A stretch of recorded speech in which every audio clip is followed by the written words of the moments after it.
Okay, welcome to this week's video. Today I am going to be offering reflection about cabin fever and about just not knowing when this lockdown will stop and just how we deal with that. So enjoy, many blessings.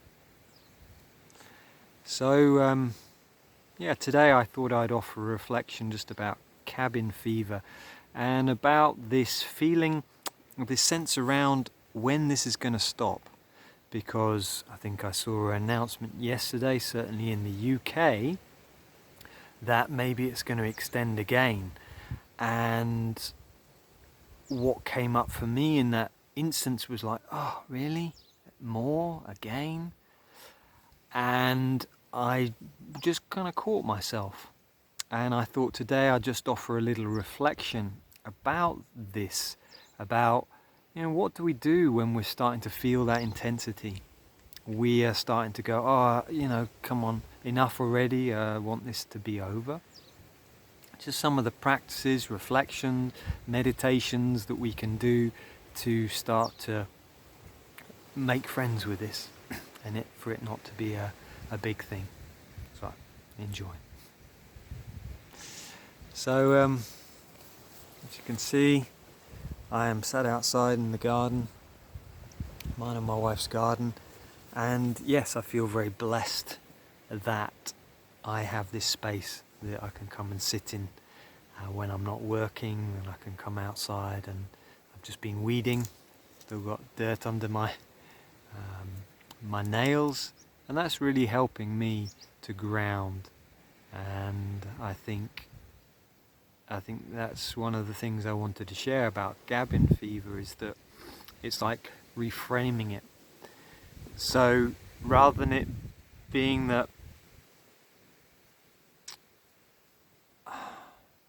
essentially reframing it on one level, saying, okay, I have my hour. In the UK, you're allowed to go outside for an hour to do exercise. Is making sure that we do that. Is like making sure that I take that time to go outside. Because exercise helps with the mind, it helps us to sleep better, it helps us to feel better emotionally. So it's making sure that we use those times and to use those things that we are still allowed to do. I feel myself, I've just made some notes, is one of the first things I feel with this, okay, when is it going to end? It's just leaning into that feeling. Relaxing the body, breathing in, down the front of the body, out, up the back, and just, what does it feel like that this is going to keep going? And feel that discomfort. Because I see what this is really bringing up for many of us is this loss of control, this discomfort, and this thing of not getting my own way. I feel that we have this addiction in the West, in the world at the moment, is we've got to get my way, we've got to be satisfied, we're always trying to, it's like we have this addiction externally to doing things, to watching TV, to going online, to Facebook, to eating, to activity. And this time of lockdown is just starting to challenge that. And therefore it is uncomfortable. We have to challenge ourselves. And in Buddhism, one of the key teachings is around this thing of renunciation. It says there's different levels of happiness. And saying one of the lowest levels of happiness in Buddhism is just sense gratification.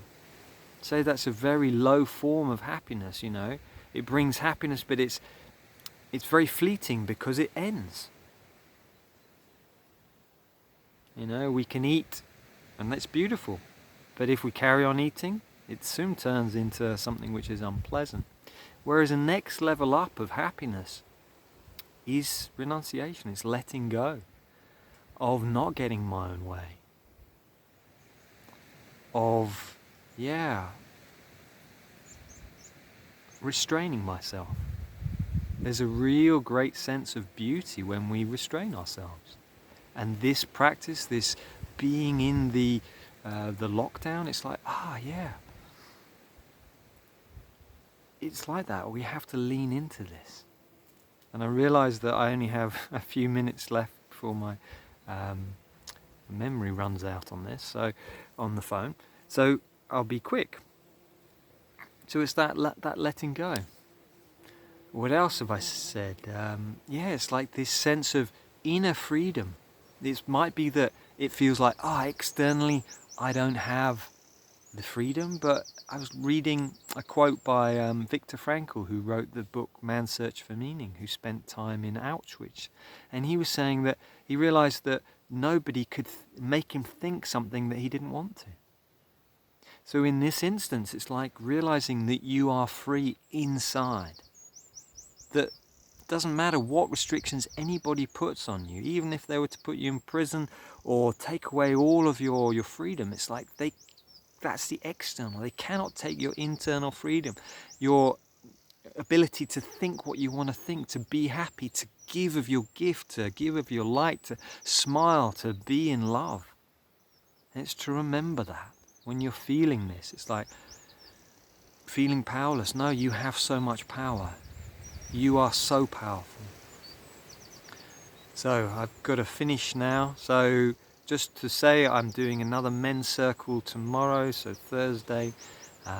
You can find out more about that by visiting my Facebook page, which is in the description below, or by going to my website, and you can join my newsletter and I'll send you out a link. And so yeah, I have to go now. Many blessings. Take care. Bye for now.